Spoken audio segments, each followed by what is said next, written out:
welcome to the PlaceLab. In this video, we introduce the PlaceLab, a new living laboratory for the study of ubiquitous technologies in home settings. The PlaceLab is a real home where everyday activities can be observed, recorded for later analysis, and experimentally manipulated. Volunteers live in the PlaceLab for days or weeks at a time, treating it as a temporary home. Meanwhile, sensing devices integrated into the architecture record a detailed description of their activities. The PlaceLab has been designed to complement more traditional data gathering methods, such as laboratory user studies, surveys, interviews, and ethnographic observation. It is a tool for researchers developing context-aware and ubiquitous interaction technologies, but also for medical researchers and social scientists interested in understanding behavior and developing interventions that work in the complexity of everyday life. We built the PlaceLab with 7 goals in mind. 1. To study the intersection of physical space, technology, and people. 2. To accommodate observation of a variety of lifestyles and support free living in a more natural setting than a traditional laboratory. 3. To permit observation of the same participants over an extended period of time and in different contexts. 4. To permit collection of rich sensor data and qualitative observations of activities of interest, such as interruptions. 5. To produce comprehensive quantitative datasets that can be searched efficiently for specific events. 6. To support the addition of new technologies by multiple researchers. And finally, 7. To provide a common infrastructure that enables context-aware interactive applications to be deployed and tested without researchers needing to continually reinvent the sensing subsystem. The PlaceLab opened in July of 2004. It is a residential observational laboratory in Cambridge, Massachusetts, in a neighborhood just a few blocks from MIT. From the inside and the outside, the PlaceLab looks like a nicely designed one-bedroom, 1,000-square-foot condominium.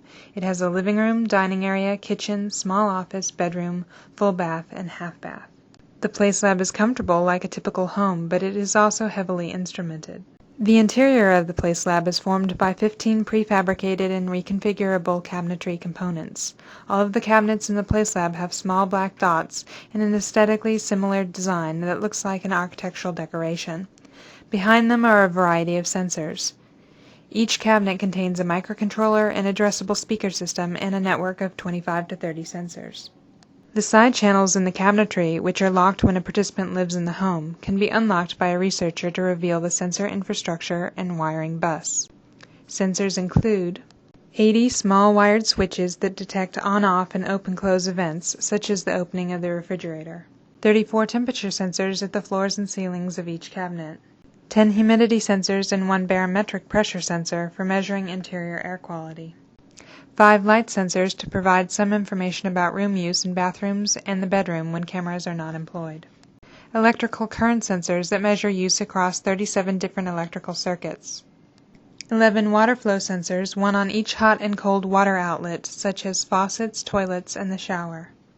And 2 gas flow sensors for monitoring use of the home heating unit and the gas stovetop. 9 infrared cameras and 9 color cameras are distributed in cabinet components and above working surfaces, such as the office desk and kitchen counters.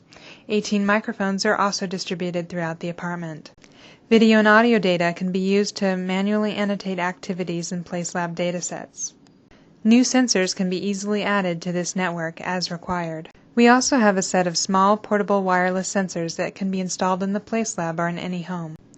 We call these MIT Environmental Sensors, or MITES for short. MITES come in 2 forms. The first can be placed on any movable object in the PlaceLab. They broadcast a sensor ID when moved. 4 receivers are scattered throughout the apartment and send that data back to the control computers. Installation of mites involves simply sticking them on any objects of interest with a small amount of adhesive. Mites in the PlaceLab are on large objects that are not attached to the cabinetry, such as chairs, tables, remote controls, kitchen appliances, a spice rack, the vacuum cleaner, etc. A typical PlaceLab study would use approximately 125 of these mites. The second form, mobile mites, have 3-axis accelerometers and send real-time limb movement data to the receivers. Mites are worn by PlaceLab volunteers, and the data they generate can be used to detect posture, walking, and some other common everyday activities that involve repetitive body motion. All the sensors continuously send data to computer systems reporting 24 hours a day. 20 computers in a server closet use image processing algorithms to automatically select the 4 video streams and 1 audio stream that may best capture an occupant's behavior based on motion and the camera layout in the environment. These data streams are synchronized with all other sensor data and saved to disk. Since opening, participants for 3 pilot PlaceLab stays of 10 days each were recruited via electronic mailing lists, posters, and word of mouth. Some studies can be run concurrently. Initial participants are being asked to take part in 3 simultaneous study protocols.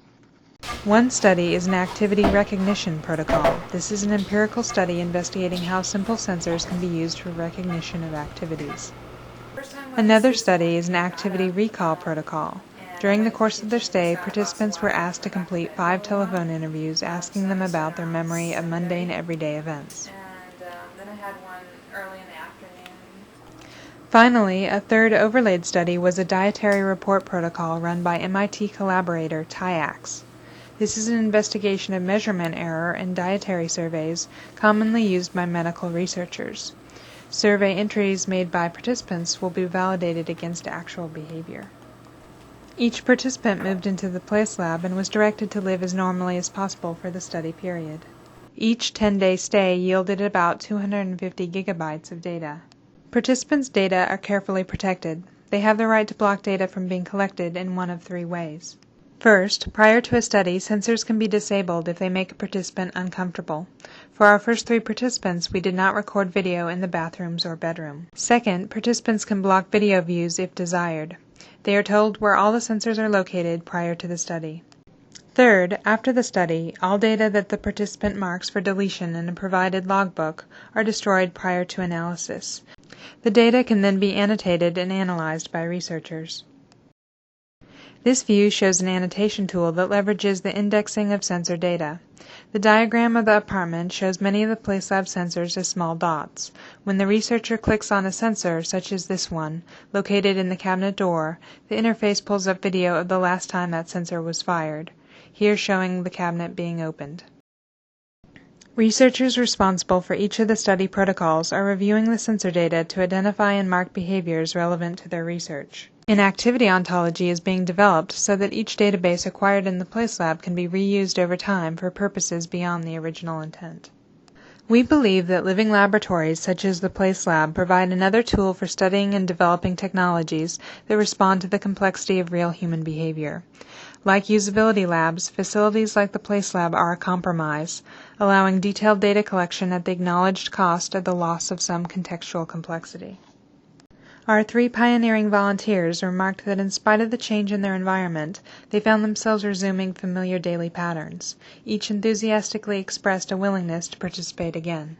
Based on these early experiences, we are documenting issues that must be considered when building and operating a living laboratory.